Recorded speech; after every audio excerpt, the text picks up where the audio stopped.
जैसे आप cricket match देखने जाते हैं तो आपको पास लेना पड़ता है, तो इसका मतलब ये होगा अनंत जन्मों का पुण्य का कलश भरेगा तभी we get the particular pass for entry. Shrimad Bhagwat Mahapuran के चरणों में बैठने के लिए जब हमको एंट्री का पास चाहिए उसके लिए अनंत।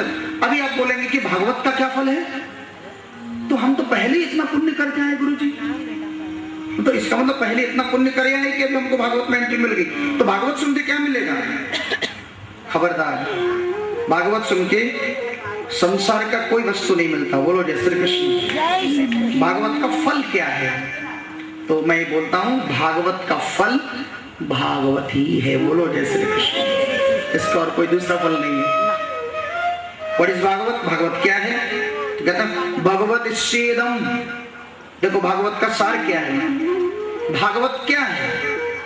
तो सीधे शब्द में भगवत सेदम, जो भगवान का बन गया वही भागवत है। बोलो जय श्री कृष्ण। जो भगवान का बन गया, to be a perfect servant of, कुछ भी बोल दीजिए, आप लोग क्या बोलते हैं? गॉड बोल दीजिए, ऑलमाइटी बोल दीजिए, वो सुप्रीम पावर बोल दीजिए, सुपर नेचुरल पावर बोल दीजिए। So many words to express God, you know, बहुत सारे। अभी आप क्या मानते हैं वो आप जानो, ठीक है? मैं तो सीधा सच्चा केवल एक ही जानता हूँ, मेरे Radha Raman ji just seated here. बोलो जय श्री कृष्ण, ये मेरा नाम है, ठीक है?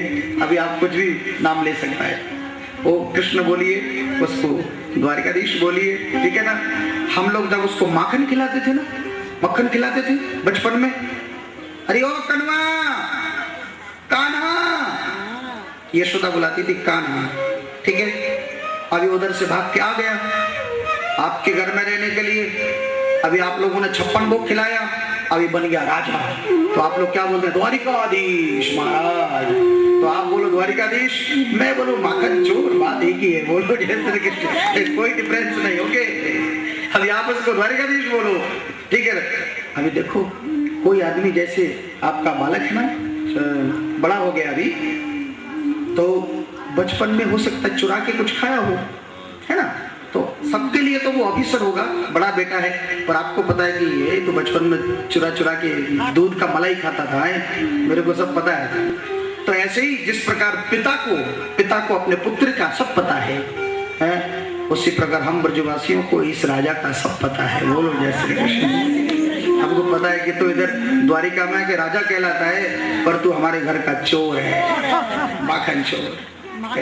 अभी हम उसी माखन चोर की कथा सुनने के लिए बैठे हैं। तो भगवान का बन जाए। देखो भगवान का कैसे बनेगा? प्रश्न ये कि भगवान का कैसे बनेगा?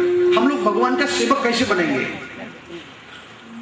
इतना कथा सुनते हैं, इतना भागवत सुनते हैं, तो भगवान का हम नहीं बनते हैं। कितना भी कथा सुनो, अभी अगर कथा सुनेंगे तो हम भगवान का बनेंगे, तो भगवान की चर्चा करेंगे, उसी को देखेंगे, उसी को सुनेंगे, उसी को बोलेंगे, उसी को करेंगे, भगवान का हो गया। पर हम ऐसा नहीं करते। हम भगवान की कथा सुनते हैं पर मन के भीतर चर्चा अपने घर का है, चिंता घर की होती है, तो हम भगवान का नहीं बने अभी। इसलिए आप अनंत बार भागवत सुनो पर उसका हमको लाभ नहीं मिलता। क्यों?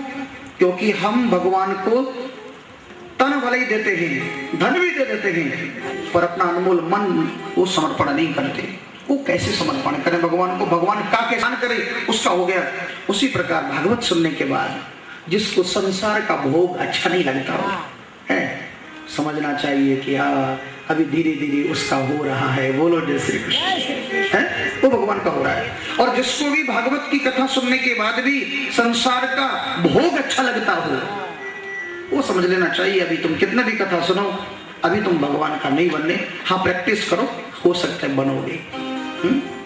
इसलिए श्रीमद् भागवत की कथा में बैठने के लिए हमको अनंत जन्मों का पुण्य, अनंत जन्म नाम अनंत